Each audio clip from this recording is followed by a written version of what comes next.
Hello! Whoa! Welcome to a recap which I have dubbed Ben is traumatized for an hour. I mean, that's about right. We have a Google Doc. We have a Google Doc which contains all of the information that we prepare for these recaps. It's too much. For, I think, the past 4 months, I've had Sumi Horoboshi recap 1. Ben is traumatized for an hour. You did. Sat there in the doc. We're prepared, honestly. We're prepared for the arc, the recap to the greatest arc of all time. Yes. And we're here to have a quick little chat about that, about how much we love Renner. So much. Oh my god. Well, Herds. We're in the 2SER studios again. We are, actually, where we have decided to emerge from the cave known as Felix's bedroom once more. And yeah, we've stolen someone else's space. We told them we're using this for very professional podcasty things. I don't know if this qualifies, but you know what? If we could steal their studios, I mean, we did tell them exactly what we were using it for literally like 10 minutes ago. I feel like you left out the details of the dumb anime weed bullshit, but you know, whatever. It's fine. It's fine. I said it was a Japanese murder mystery story. What? Yeah, it was very professional. What more could you want me to describe it as? There's Call it other necessary details. Dumb Weeb Fest. That's the one. Nah. I can't tarnish my reputation like that. I know you can't. I could. I held back though for your sake because I know that you I care. can't talk about what I do at work. It's true. Because you'd lose all credibility. This is too embarrassing. Yeah, that's all right. All these like real, industry professional radio people, you're telling me you're just reading a fucking weeb novel? Whew! You're dead. They'll be like wolves set upon you. Yeah. So let's just get it out of the way first before we get traumatized. It was a shit ending. I don't know if I would agree with shit. I think that the fight scene choreography was definitely not as engaging as I remember it being. I feel like that is a problem. I really enjoy what that scene and what that like build up represents. But no, I don't know that the fight itself is very well written. Ryukishi he still has trouble writing action sequences. Yeah.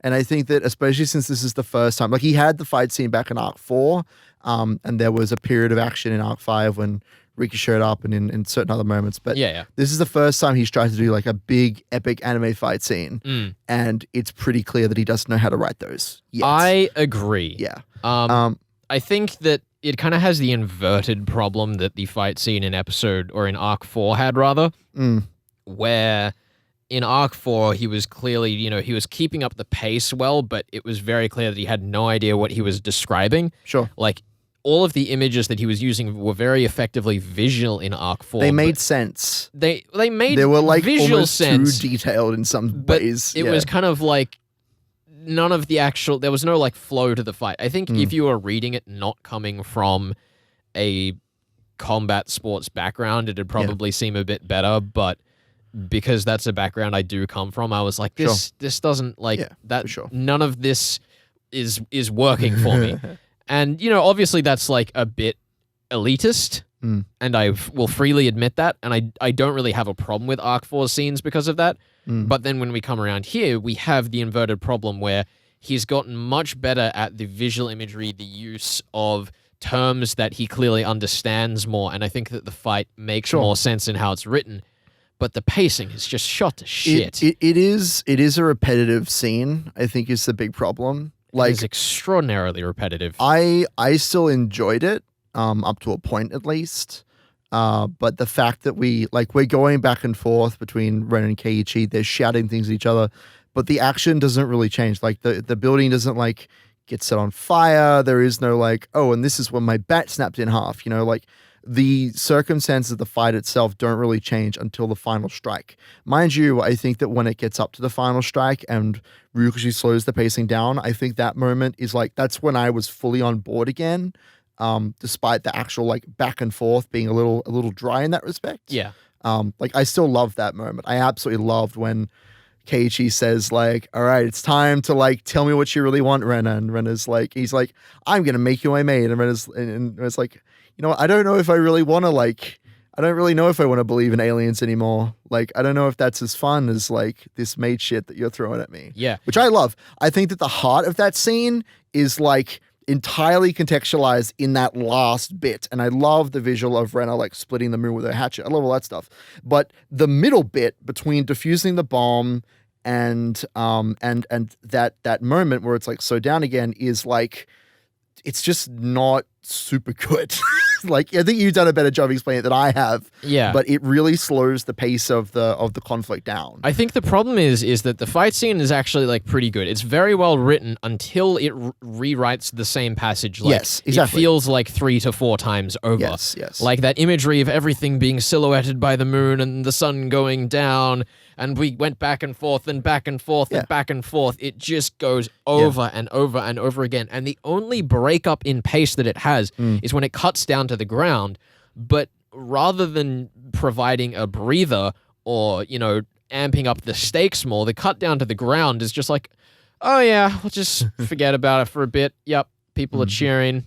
Mion's doing a bit of a monologue. I don't know. I didn't have so much of a problem with it cutting down. I enjoyed that, seeing Mion's like, they're not actually trying to kill each other. Like, I kind of like that. Yeah, that was the part of that I enjoyed too. Oh, good. But that I'm was glad. like, you know, could have been 2 to 3 sentences. Instead, it was like multiple pages. Go ahead. I was going to say, I actually went through and like reread the scene on my own, and it wasn't as bad. But that was because I like took my time with it, and I also wasn't trying to like voice it and figure out who was talking, all that sort of fun stuff. Like, I definitely think that coming at the end of the 2.5 hour lead up or whatever it was, I think that's the point where like you're looking for something to really justify that time sunk as everything is building and building and building. Because that is also something that's kind of present, is that with Keiichi going like back and forth between the cops and Renner and like having the bug in his pocket and then be like, but actually you don't want to have that bug in your pocket, like all that stuff. Like, I still enjoy that, but like going through that extreme amount of time and then having this back and forth fight scene that is not quite as good as it could be, I think really, really hurts that ending. Yeah. Because I think the huge shame there is that there's so much build up towards this tension of is the oil going to go off? Is shit going to blow up? And I think that building of the tension was pretty effective until things got repetitive. But then the problem is that it never pays off. Like, obviously the payoff is meant to be the catharsis of like, we've made it out and it didn't blow up. But because it took so long to get there, it didn't feel like catharsis. It just felt like a continuation to me. I suppose. Like, if the fight scene had been punchy enough, where we were like, oh god, it could blow up, it could blow up, it could blow up, it could blow up, it's fine, we're out of here. I don't think that part was supposed to matter at that point. I think that once he defused the bomb, that the like could have blown up wasn't really supposed to matter. But it kept mentioning it. It kept mentioning the sparks flying and the fact that there's stuff in the gutter, and they're like, oh, they kept swinging at each other without any concern of the fact that things were going to blow up. Yeah, and I don't think that matters. I think that's just Higurashi. Like, he's trying to emphasize the fact that like it didn't matter. Like, the fact of whether or not the school would blow up at that point didn't really matter at all. And to me, that like really brings home the theme of like basically nihilism that we're kind of exploring this arc, where Renna realizes that like nothing matters and she might as well just die. I don't think that had to be mutually exclusive from the way that it, like, from, you know, actually paying off that tension. You know, there's so much, there's no like real release of the tension. It's just deflation of the tension, I suppose. And I think that's a big thing, especially, you know, coming from a music background for me. One of the big things when you're writing music is coming up with, you know, building and releasing tension in ways that are satisfying. That's what chord progressions do. And that was like a huge problem for me in this scene, where it didn't release the tension. It was like a fucking whoopee cushion that's just been sat in the side of the room, just slowly venting out.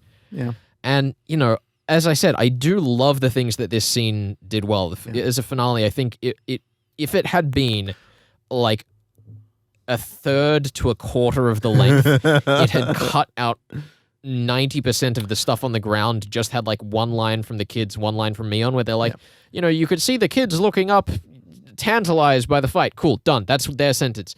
Mion has the realization moment where she's like, oh, they're not actually fighting to kill each other. Cut back to the fight. Sure. Fight wraps up. We're done. Would have been such a strong finish, but it dragged so much. I don't know. I don't feel like I have as like hardcore of a problem as you do with like things dragging. Like, I mean, as we've said during like the club scenes, like I enjoy those despite their length.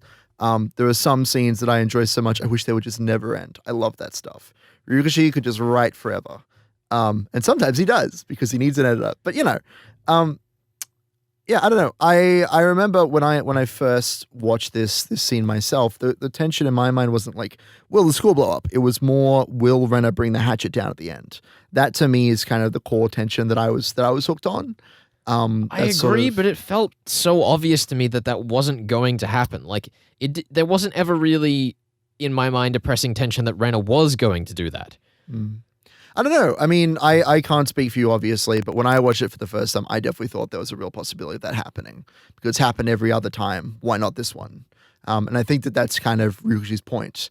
I mean, I'll be interested to see what people think in the comments, whether they thought there was actually a chance of Renna, like, killing Keiichi in the end. But, like, to me, that's the kind of hook that you're supposed to be hanging on, of like, will this just be, despite Keiichi's like shouting and raving that he's going to flip the script and things need to be different, are things actually going to be different? Yeah, I mean, maybe. I don't think that was out of the question as such, but it's more just that I had, I guess, consigned myself to the fact that wasn't going to happen because it didn't feel like thematically the way that the story was leaning. Sure. And perhaps to some extent I've ruined it for myself there, but I don't know. I want to go back to the point that I don't think that had to be mutually exclusive from improving the pacing. I think that it was possible to achieve both in this scene far, far too easily for it to have dragged as much as it did. Sure. Yeah. I don't know. I mean, I obviously haven't had quite as much of an issue with it as you have, but sure, I can see how you might find it to be dragging because it is repetitive. Yeah. Especially in the middle bit. Yeah. I mean, I feel like I could go on about this and like, cut it down real nitty gritty if I wanted, but ultimately I didn't hate the scene. I didn't actually really dislike the scene. I just think it was badly done. I think that at the end of the day, like, Ryukishi is still learning how to write these kinds of big epic scenes. We won't talk about any of his other media pieces, but he gets better. Not great, but he gets better at it. And I don't know that this is like any different from like other Keiichi scenes which go round and round in circles. It's just that it's like at the end. Yeah.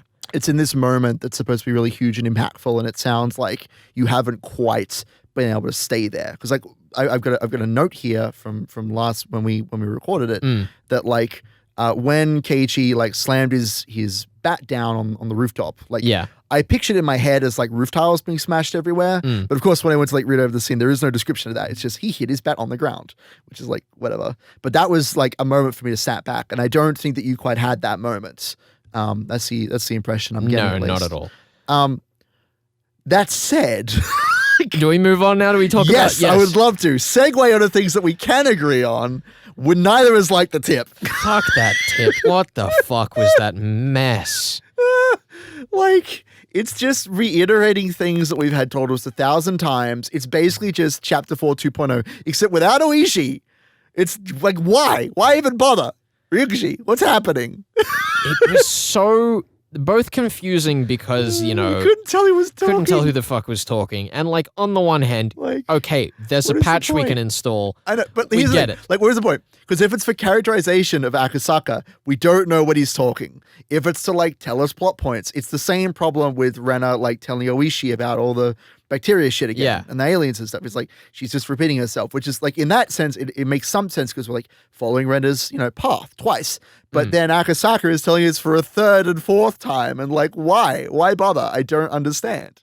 Like the point ostensibly is to, because it's called the demon script, is to show that like even when, and this is like a really powerful thing of course in the like emotional core of the narrative, that like even though we've gone through this huge tumultuous time and Renna has like made a good decision and an arc hasn't ended in tragedy for the club members, it's still ended in tragedy for the town. Shit has still gone wrong. The demon script, quote unquote, whoever's writing that script, Ryukishi, come on now, it's still being played out. And so it's this point that like, even though things can go well, they can still, turn on a dime, which is the thing that's been like reinforced through the whole arc with how, Renna thought she was better and now she's not several times, like how things can get better and then they can get worse. And how the like the overwhelming repeating tragedy of Higurashi is still not over. That said, we probably could have figured that out with one line that was like, could you imagine like after the credits roll, it cuts to black, the music fades out, and then you just have like, the year after, the entire town was sealed up in concrete, and that'd be all you would need, just to be like, tragedy is still going, shit's still bad, and that's all you would have needed. Yeah. We don't need this, like, how long was it? Like half an hour with Akasaka. I don't think it was quite that long. Well, we definitely dragged it out by bitching about it. I think that, like, the tip for me was kind of how you felt about that fight scene. Oh, don't get me wrong. It felt fucking slow. Yeah. I just don't think that it was actually numerically as long. No. I think anyway, you talk now. The scene was rubbish for all of the reasons that you've said. Yeah. I think that it does again show that even in Ryukashi's worst scenes, he still has some interesting concepts going, because it does drag back the themes of authorship that we had introduced all the way back in Arc 1 with Keiichi's note, in Arc 4 where Akasaka and Oishi talk about, coming together to try solve what happened, and then now this where he clearly has the scrapbooks and it's called the Demon's Script. And it's an interesting one to consider because on the one hand, it doesn't feel like Ryukashi is actually pushing us to say like, hey, you guys have like encountered the author of the story within the story and here's how they perceive it. Because Akasaka doesn't feel that way to me. No. It more feels like it's a meta commentary about the role of the author. Sure. And that there's just a vague personification of that. And it's kind of very weird to look at how underdone that is, if that's what he's trying to do. Yeah, maybe. Because I feel as though Ryukashi obviously has some very strong opinions about what it means to be a storyteller, for sure, based on the way that these characters have such varied perspectives in this one story across the same incidents. But Akasaka coming in and just being like, oh yeah, these conspiracy theories, they sure were neat, weren't they? Yeah. Is like, what? It's not super good. I don't know. A lot of people like Akasaka. I don't really find him super compelling. I mean, I get the feeling that this is setting up him showing up again in the story. Like, I wouldn't be surprised if he shows up again in Arc 7 or 8. Maybe. And this is just kind of like the, hey, I still exist scene, which admittedly I'm totally okay with, but also took way too long. Yeah. The most important thing to take out of this scene, and why I kind of disagree with the thing you were saying about just having the one page about the village was covered in concrete, is that this story is still clearly trying to get you to consider the perspective of the behind-the-scenes characters. And I think that that's why, as bad as this tip was, it's still important, even though clearly less important than the scene that preceded it. I think when we're looking at, the role of Takano's scrapbooks, why there are so many of them, why we spent so much time on one of them in particular, what the value of them is in the story, that's kind of like what this scene is pointing at, and why I don't think that it is disposable, even if it is terrible. No. I feel that. In the purposes of like pointing you at like trying to explain the scrapbooks from outside of the perspective of the characters who are like being fucked with by their existence, that is important, giving that top-down perspective. But I definitely think we did not need all of these extra quirky characters. Oh, absolutely. I think Akasaka just like sitting at his computer, like going over notes, or having a, going to the spa with Oishi, like two characters that we know and love. I'm just saying there are ways we could have done that in a more like interesting way. Yeah, I have half a mind that there's like actually an interesting reason that he did that, but the scene does not show you enough of that to make it worthwhile. What would be the reason? Throw it at me. It's, well, let me say, I couldn't throw a reason at you. It's more just that there should be one. I don't think he did it accidentally. Sure. It remains to be seen if I'm right on that, but I mean, I don't think he does anything accidentally, because Ryukashi, and he's a crazy person. And also because authors and the way that they construct their stories, nothing is accidental, quote unquote. Yeah, but I think there's a lot of foreshadowing earlier in the arc, for example, in like part 11, when Oishi's called to come and speak with Oreo, and then there's like seemingly no payoff for that. There's a lot of moments like that where we have these characters dragged off screen and discussing things with people we've not met before, that I think that those side characters are meant to be like hinting at in some way. Sure. So I think that it's at least carrying on a thematic, even if it's not, explicitly going to have us interact with those exact characters ever again. Yeah. I mean, we've learned a lot about those sorts of like background events in this arc. Yeah. Like we had the scene explicitly with Oishi and Akasaka and everyone meeting up with Kasai and and Mion and everybody, and Akane, who was great. And Akasaka meeting up with them. Did I say Akasaka? You did. I meant Kumagai. You meant Kuma-chan. Kumagai. My bad. I'm sorry. They're basically you're giving the same damn voice. It's my fault, honestly. Yeah, like scenes like that, and like learning about this is why we went to America, to be commandos. Wasn't it fun? Yeah, I mean we're getting a lot more of that sort of back behind the scenes stuff, and as that's becoming more and more like properly exposed, not just rumors but like concrete events, we're pushing towards the conclusion of the story, really, which is exciting. Yeah, I think that like a lot of this arc, I don't have as many questions coming out of it as I have in previous arcs. Because I think it's a lot more upfront about all of the issues that it deals with. Yeah. It does raise some broader questions about the story in general, especially the stuff with, the diaries and, Rika's absolute nonsense. God, I love her. The fucking cringiest line in the entire story. Not best line. I am shocked that the cringiest line in this story this far in is not a Keiichi line. Look, Rika is amazing. She's died 100 times, and she no longer calls herself by that name or whatever the damn line was. It was amazing. Oh, she's great. I'm so glad I get to play her. She's like such a quiet character, and then she's just like, let me tell you about all of the plot things. It's great. Yeah, no. I love getting to play her and the mysterious ghost voice. Yeah. I think that there was a very interesting look at kind of the nihilism, as you were mentioning earlier, especially with Rena's whole side of the story. Yep. But then, looking at everyone else's reactions to Rena's crimes, that entire sequence in the garbage dump, we obviously dished on it there. In fact, it's the video's already come out now of you having a half-hour monologue about. It was great. About I regret that situation. But no, I was kind of terrified. I don't want to go on for too long, but I was kind of terrified when that video came out. Yeah. I had half a mind, like the night before it was going to release, I was like, should I just tell Felix, just like cut that entire section?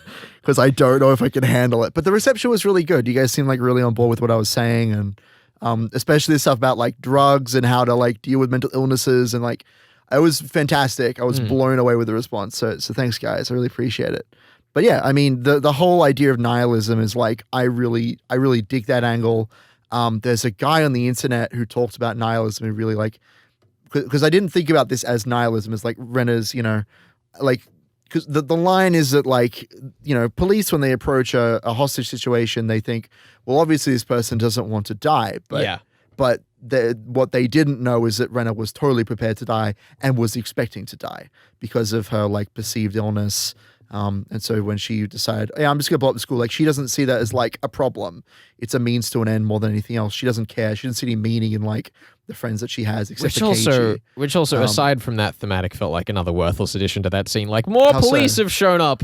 No, I love that. And now they don't do anything. I love that. I thought that was good fun. Yeah, no, I think it does serve a purpose in what you've just said and a couple of other things. Because that's the whole angle, is that Rena has completely given up. She's like, it's aliens, and aliens is just like, it's an incomprehensible force that is unchallengeable. Oh, yeah. That you could do nothing against. That's the point, right? Like the fact that it's aliens doesn't really matter. It's just that's how that trope is used in most sci-fi. Just like empathizing with that. And anyway, there's this YouTuber that I follow named Adam Kerbal. He's a good guy.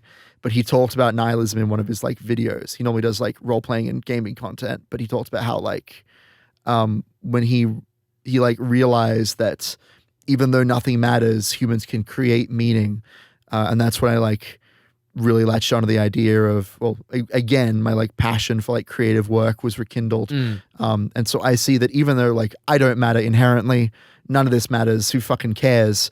By ascribing meaning to that, by saying this matters. It matters. Like that is incredibly empowering to me. And I think that when Rena realizes that even though the world doesn't matter, like that aliens are going to take over the world, nothing's going to exist anymore, and that just like her efforts don't matter in that, she realizes that there is meaning to her fun times with the club when Keiichi finally just beats it out of her on that rooftop. That moment is like incredibly empowering. It was empowering to me when I first viewed it. And seeing that even when you think there is nothing, and that like even when things are fixed, they're still going to get worse the day after. Like yeah, going through that cycle over and over again. that like cycle of society, you can create something that matters in the midst of all of that is like the craziest goddamn thing. Yeah. I suppose I should also touch on the staff party as well. Ryukishi talks about how like you could be stuck in a rut and think that the only ways out are the most extreme. Suicide or murder. He uses like the two extreme ways of dealing with a bullying problem. Like I obviously relate to that. That's the thing. Like sometimes you just feel like there's no way out and nothing matters, and that maybe if you just ended it all, that like all your problems would be over. But I can safely say that I'm at a point in my life where I feel like the loss that would be caused by me like packing up shop and leaving is more than the loss that I'm causing by sticking around, if that makes sense. Yeah. That might seem like an incredibly reductive way of thinking about it, but that's literally how my brain like thinks of the problem. That was a problem that I struggled with for like years. What like goodness am I putting into the world, and will that matter? You know, that's what I'm going to go in circles, but like if I were to leave this earth right now, would there be a positive gain or a negative loss? Is the question that I kept coming back to, and I'm happy to say that I'm on the there's more loss than gain if I were to disappear from this world. I mean, Ryukishi even said, I've been poking through his production diaries, and he was talking, as he was like releasing Suma Horoboshi, he was talking about how he was writing the Matsurubayashi and the end of the whole story. And I have the quote here. Spoilers. Yes, it's a childish ending to a childish story, Oh my but God, I'm going spoilers. to put everything in it. I'm doing my best, so I'd appreciate it if you could keep an eye on me. And like, I feel that this story is childish. That ending could use some work. The like message that he puts forward of like, you should talk to your friends is so goddamn simple, and Ryukishi knows it, but like it can have a world of difference if you as a human being on this meaningless nihilistic earth understand the barest essentials, that you matter and that you can create things that matter, you know? Yeah. Anyway. That's me. That's my philosophy dump. Well done. We've done I should it. go read June again. I've had my philosophy dump on the last recaps. Now it's been your turn. It's all right. I think the other thing I wanted to talk about with nihilism before we kind of moved on to the Umi section of this video was the whole, I guess, what I've labeled here in the doc, the contradiction of Oyashiro-sama. God, what is this? Well, like, there's kind of a very pointless aspect to this entire curse ordeal. Okay. Because... How so?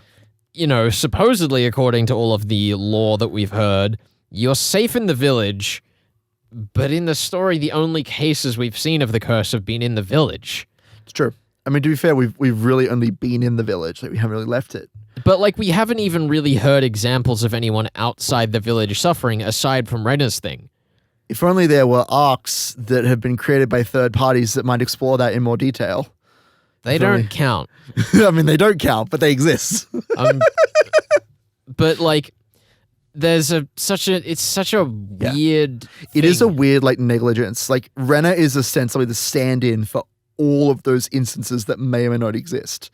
But yeah, you're right. Like it would be nice to have more instances of like people who are outside the village or people who have left in the past to kind of solidify that that legend, right? It's like, this is a person who left and then was cursed, whereas it seems like it's people who are thinking about leaving or people who like commit religious atrocities. They're the people who get cursed. I'm not even really so worried about like what the story could do better in that regard. I'm just wondering if it was like an intentional move. Yeah, maybe. That it's like making a commentary on the fact that this curse has nothing to do with where people are. Maybe. You know, and looking back at the whole idea of when we deal with, you know, why Takano and Irie are there, like, and looking back at the magic of Oyashiro-sama as like, the device X? they were just a doctor that knew how to cure a local affliction. Sure. Right? And it's kind of a really weird angle to take because supposedly it's not being cured enough to the point where it still exists however many years after it was first discovered and made into this cult. But also, it's not spread anywhere else as such, aside from the occasional instance that may or may not be in an arc that I've only just heard of in the past few minutes. I don't want to talk about it, but we should look. I don't really want to read the console arcs. I'll be honest. I don't have any interest in it, but fight Ben in the comments. I know that there is one good console arc. Fight Ben in the comments. Go for it. Tell me all about how great the console arcs are and how half of them aren't trash. I mean, listen, dude, we're going to need to fill a lot of time in between the different phases of Caconia. If only we had some things that we could slot in the middle of that. If only we had some things. Jessica and the Killer Electric fan, but every week, and that's the only thing we read. I'm okay with that. Let's do it. Jessica and the Killer Electric fan. Oh, no. But, it's such a strange thing to consider that the story would be so openly contradictory about its core element. Sure. And, what the meaning of that is. Yeah. I'm with you. Yeah, I think... It is a bit weird. I think that it is a good challenge. And I reckon that it's probably done with the puzzle at least in mind, if not the goal. Sure. No, I feel you. Yeah. Yeah, I mean... Basically, the point is that Irie is Oyashiro-sama. Obviously, he's the greatest doctor that ever existed. Before we jump into the Imaneko section, this might be a good opportunity to throw some more theories at us, if you have anything you'd like to throw in there. All right. Let me just quickly think about this. What do I have? Okay, so do you have anything? Do you have anything new to say of value? So, let's go with the idea. Herds, Benjamin, Magus Verborum, Magus. Now you're doing. You can't do that. That's my joke. That's my joke. Saying every one of your names, you monster. It's not like I haven't done it before as well. But anyway, it's my joke though. So I think next arc. What do we even have to cover next arc? We got Tatari Higurashi to answer, in theory. It's true. So arc 4 to answer. How exciting! I still think that's going to be arc 8. So I think that Rika. Yeah. I reckon we're just going to go full magical ham with her. Okay. I don't know whether I believe magical ham. Yeah. Delicious. It will be delicious, but I don't know whether it exists or not. Okay. I'm curious to see whether it ends up being a big, extensive metaphor for everything. I do think that we're going to get into what I was just talking about with the contradiction of Oyashiro, where it's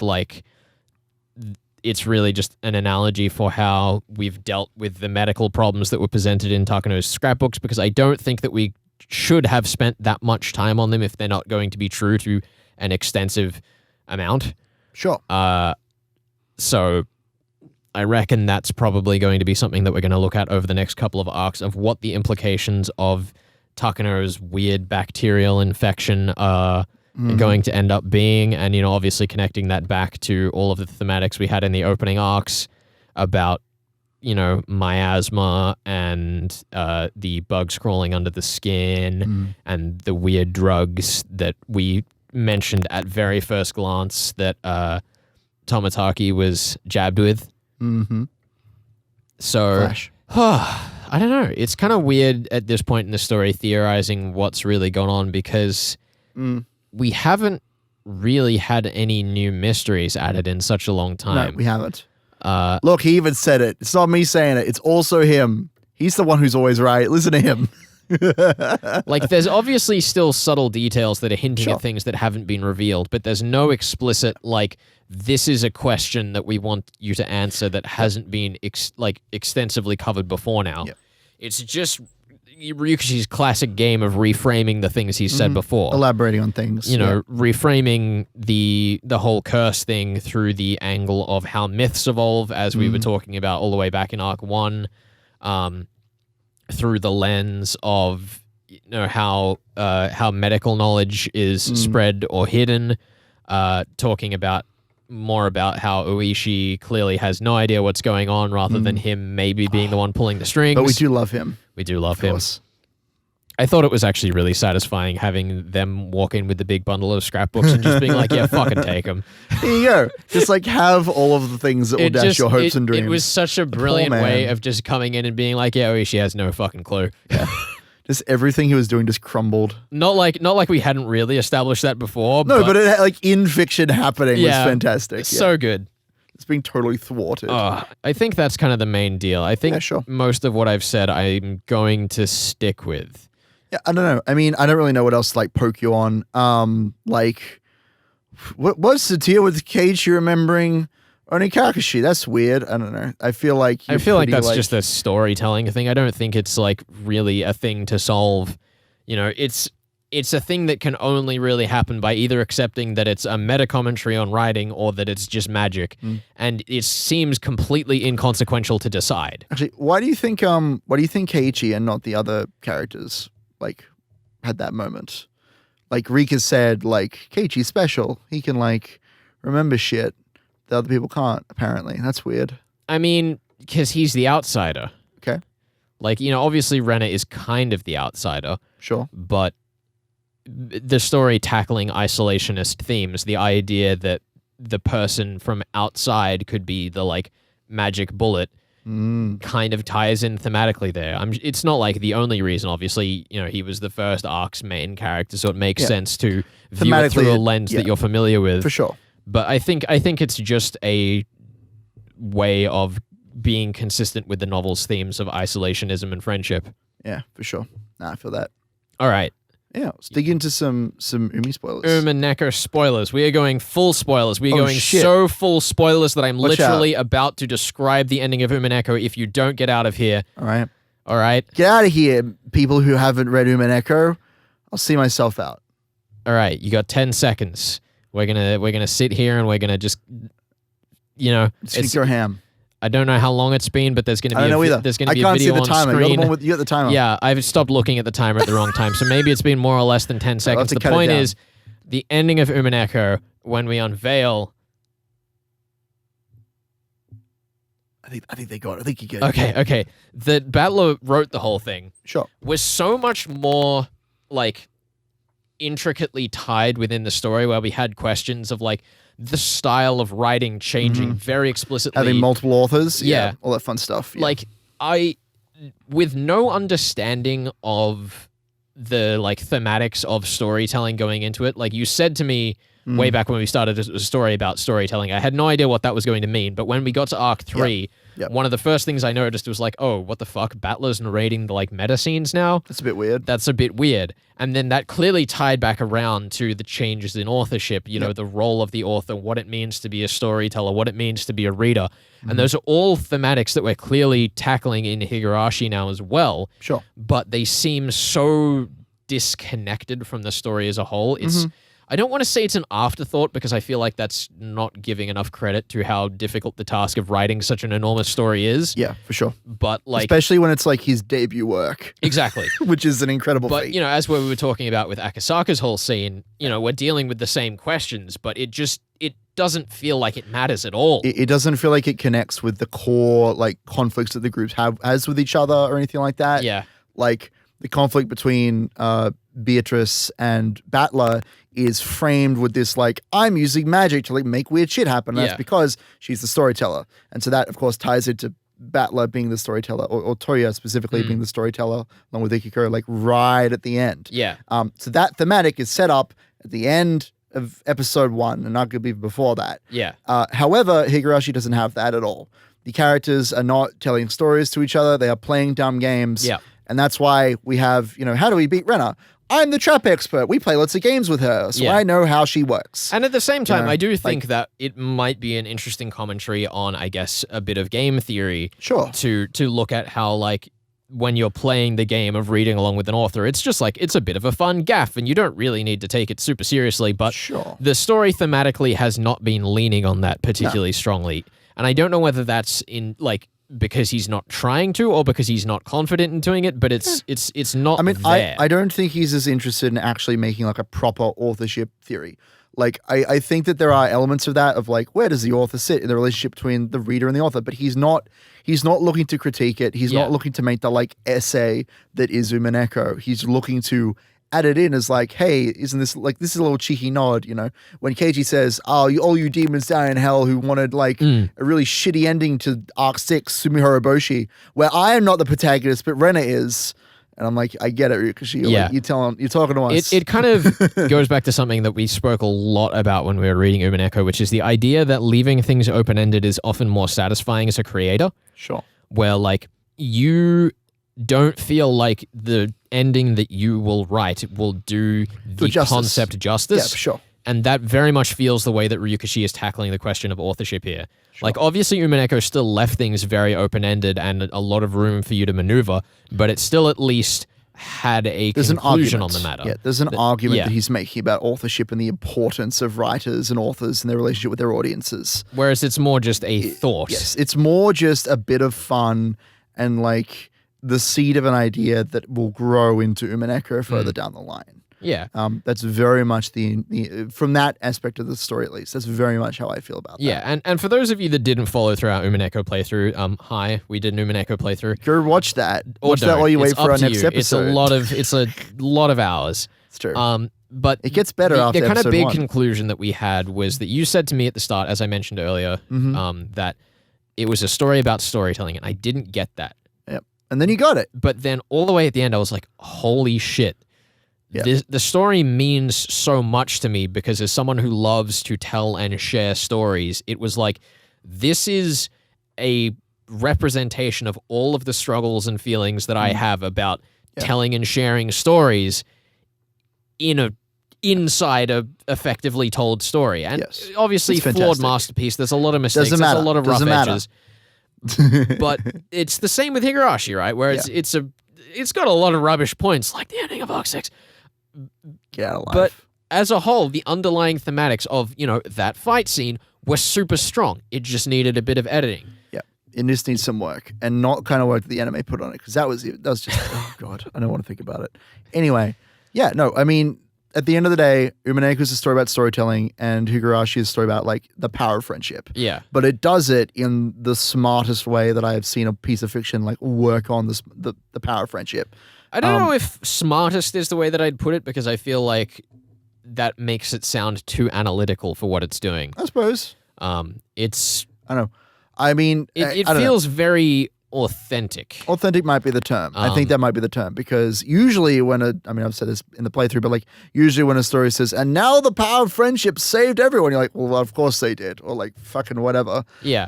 But like when I, went through that scene of like, is Rena actually going to use the power of friendship to like not kill Keiichi? I was like, what if they don't? What if they just didn't? What if we see the same goddamn exit to this maze that we've seen every other time?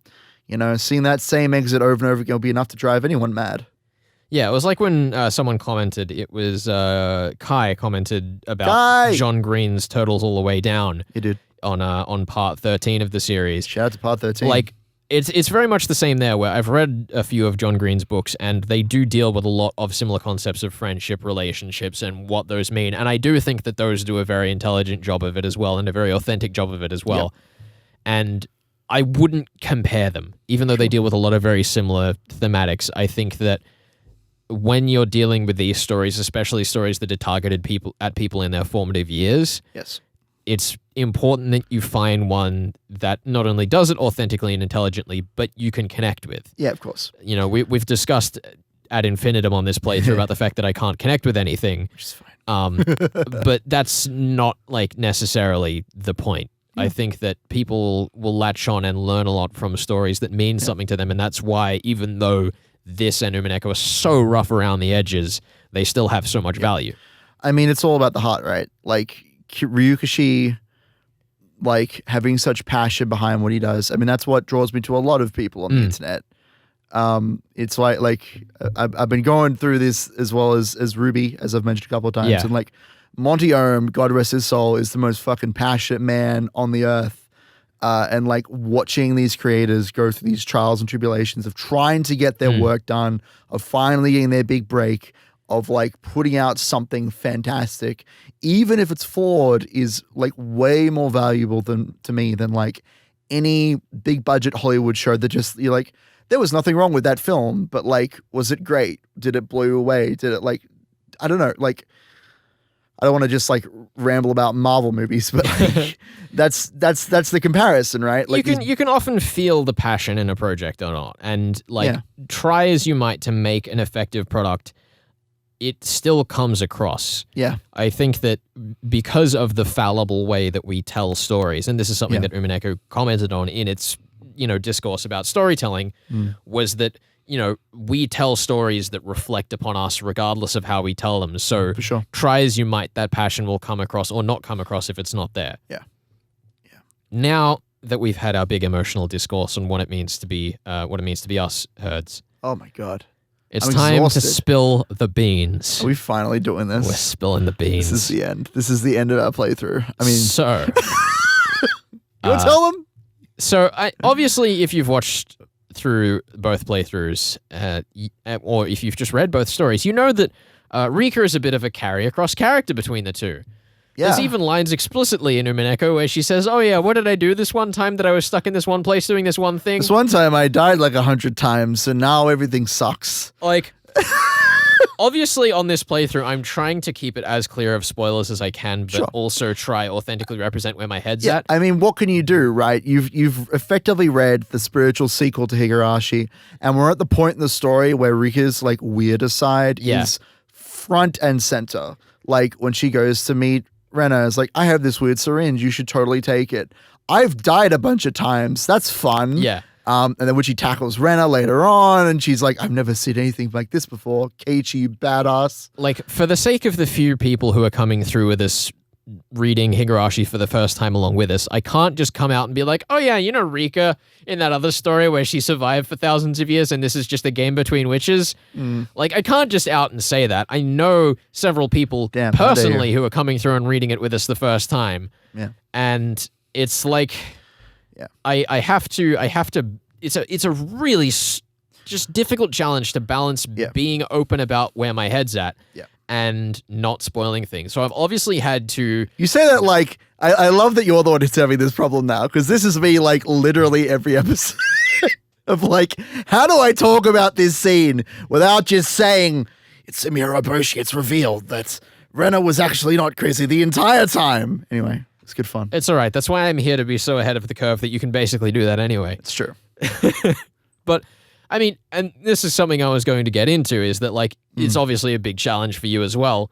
Sure. Where I am so kind of ahead of the game on what Rika's role in the story is that I've effectively cheated. How dare you? How dare I? And I don't know, like, I think that there's a lot of interesting thematic implications that the story is obviously getting into when we look at, you know, why Rika is the one that's looping through time, what it means to be, I guess, a witch as it's framed in Umineko. Sure. So, I don't know, I'd particularly be interested, and make sure you spoiler wrap it if you do down in the comments, talk about, like, how you find the comparison between the two stories, because... Umineko is obviously very explicit about like, oh yes, look, this character from this other story. Yeah. But at the same time, it never really says, like, in Higurashi. Yeah.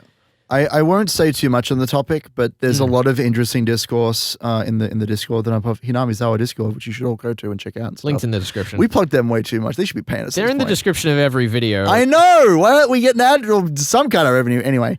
But like there's a lot of discussion, especially from Renal. Shout to Renal. Yeah. He's a very smart person about He's a very smart person. He's incredibly smart and I hate him. I'm so jealous.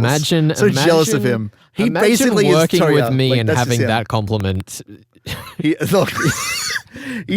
may be as smart as you. He may be as smart. Wow, that is the highest praise I've ever heard you lump upon someone. It's true. It's true. I don't think there is any higher praise that they're as good as you. Renal's been with us since the start as well, right? Has he? I don't actually know. I don't think so. I don't know that he watches us. Wait, I don't know if Or we think of different people. I don't know if they've watched this since the start, but I definitely remember them being back on the old forums way back when we started. Oh yeah, absolutely. I don't know how much direct interaction we've had. Anyway, my point was more that he in particular has been arguing that because there's a lot of discussion about how like Higurashi and Umineko, they have connections. We have Rika and Burn, but like the actual mechanics of how like the magic quote unquote works don't 100% line up, which obviously we'll talk about that as we go forward. But like getting into that whole discussion of like, do these stories actually make sense in the same world? Especially when Umineko is supposed to be like a written story and Higurashi doesn't have those same undertones, and try and like piece them together as like the same continuity is a bit tricky. But yeah, we'll talk about that, I think, properly when we like finish Higurashi. But it is something that I am aware of. So you'll be careful down in the comments. Yeah, I think ultimately the main thing that's kind of good to get to this point now is that I'm, I guess I could have in the Umi spoil sections when we did like full spoils before, but I kind of wanted to save it until it was like actually out on the table so I knew what I was dealing with, because I think that the idea of me just being like, oh yeah, time's repeating over and over again, like, at the same time, the story did introduce it pretty outright towards the end of Arc 3 when Keiichi's like, oh my goodness, did I just wake up in a different world? And that's clearly a Ryukishi line where you're like, that's going to mean something. That said, it is worth mentioning that you've had an entire Umineko to get used to that shit. But Exactly, yes. right? Yeah. So it's like the idea that we were bridging timeline with continuous character thought. Yes. Because of course in Higurashi it's supposed to be a big surprise, whereas in Umineko it's kind of put in your face in like a huge way. Although of course if you've read Higurashi and you're like, oh I see, it's the repeating timelines, and you're like, oh Umineko, I'm expecting these repeating timelines. Wait, what's this tea party business? What's happening here? So like I hope that I haven't done the story an injustice by like acting as though I didn't know what was going on while still trying to point out the things that I was noticing. Because like that example at the end of Arc 3, I feel like that was explicit enough that even having not read Umineko, I would have pointed at that and said, that's a weird thing to suggest. But I obviously had the foresight to say, like, that's a weird thing to suggest, and here's what it probably means. For sure. But if I hadn't said that, then the theories after that start to become tangled up in just an absolute web of lies. Well, this is the problem, isn't it? When you're trying to, especially when you're trying to decide what sorts of elements to put in your theories, and like I've been having a problem not with like theories so much in this arc, but also in like talking about myself and talking about like my emotional resonance with the story, because on the one hand, I want to wait until the exact moment to like be like, here are all of my feelings about Renna.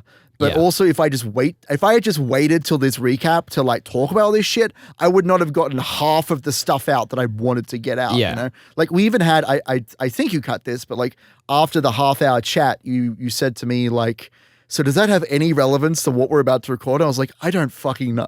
I'm pretty sure that's still in there, actually. I don't remember, actually. I like flicked through it when it uploaded. But yeah, like that moment where you're like, does what you said actually matter to what we're about to record? And I just had no clue. Yeah. I just had to get all that out there to have the like context for later discussion. Yeah, and I think if you've read Umineko, you obviously know it's not the only thematic that's kind of carried across, and there'll be more we'll talk about in upcoming episodes. Yay! But I hope that for those of you that have maybe been watching along with the cynical eye, like, what's this going on? Why is this kid pretending to be such a genius? But he's not actually. He's just cheating. I'm just trying to be nice to the audience that's coming through. Yeah. Because there are some of them. Shout out to Robin. It's like one or two of them, and we love them. No, I'm pretty sure there's a few more. I haven't been in touch with all of them. It's true. You haven't been in touch with the kids. I haven't been in touch with the kids. I'm too much of a grumpy old man. It's true. You are grumpy. I actually wonder. Yeah. This is just a tangent to close out the episode. Of course. So if you're not into tangents, feather get out of here. If you don't want tangents. Yeah, if you don't like being spoiled on our tangents, we're about to deal tangent spoilers in the next few seconds. Get to the next episode, get to the second recap. We'll see you there. But I was thinking as I was editing this episode, I've cut out a couple of mentions of like how old I am. And like on the one hand, I don't really care if people know, but it's kind of funnier to me that they don't. I don't think you've cut out any mentions that I've made of how old I am. So. No, I definitely haven't. And that's kind of the brilliant gag. It's awful. Because like on the one hand, it makes no difference to my life if you know how old I am, but it's also funny the idea that I could be any age that I want. You could be 84. I could be 84 years old. You could be 84. And I'm your like young 20, how old am I? 24-year-old like sidekick. Grandson maybe? Maybe I'm your grandson. Maybe that's where this all ends. Dude, wouldn't that be a twist? Wouldn't that be a twist if we were fucking... Just imagine... Dude! Imagine challenge yourselves. Look. Imagine G-Chan getting to this point in her fan fiction. Don't mention her. Oh my god, you've ruined it. She's squealing right now. She is falling on the floor. She is in shock. We have someone. Someone on the Discord who's allegedly writing an erotic fan fiction. She is. I've seen clips of it. I've not seen more than a single line of it. She sent me lines. It is terrifying. Imagine how different that would be in context if I was your grandfather. That would not be good. It could be the case. It could be the case. For all she knows. And he goes, I want to challenge all of you to go home and show your grandfather Higurashi and just like read it with them. Just do it. I don't think my grandfather could cope with it. I don't think so either. I don't think any of my grandfathers, if they're alive, God rest their souls, I don't think they could cope with it. I think they could cope with it. Mm-hmm. My grandmother, now she's alive. She wouldn't remember it after we read it, so that's fine. Love her. Alrighty. Love her. Coming up in just a few minutes after this video is done is going to be a recap 2, which is our post-edit discussion where we come through and talk about all the things that we discovered while we were editing, as we always do. That's the one. And then at the end of that video, we have a fancy announcement. So make sure you stick around for that. Also,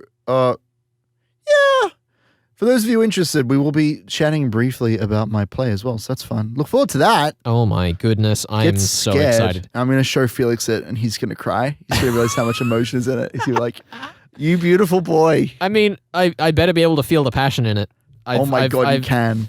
Oh, it's insane. So ready. It's like a 12-minute long performance, I think. And then it's like 20 minutes of me answering questions from the audience. I still want to have the two of us perform it. But just the two of us. There's only one spoken role, basically. That's fine. Well, that's not true. There's 3 spoken roles, but 2 of those people, one of them is off screen hitting the ground with a piece of wood, and the other person is lying down being dead. That's fine. Shout out to Renner. Anyway. That's all good. I can be dead. Okay, you be dead, and I'll talk about how much I love you, and that'll be it. That'll be it. We'll just replace every mention of Ren and KG with Felix and Magus. Felix and Magus? You know what? That's it. That's the one. Felix and Magus. It's right. We are Jokrano and Magic. Time. Oh, I'm just done. I'm blown up. I'm blown tale away. as old as Time. A tale as old as Time. No. You're missing the gag here. What's the gag? A tale as old as what? Jokrano? I don't. What's You're gonna figure it out. You're gonna figure out eventually. A tale as old as mine. A tale as old as next time.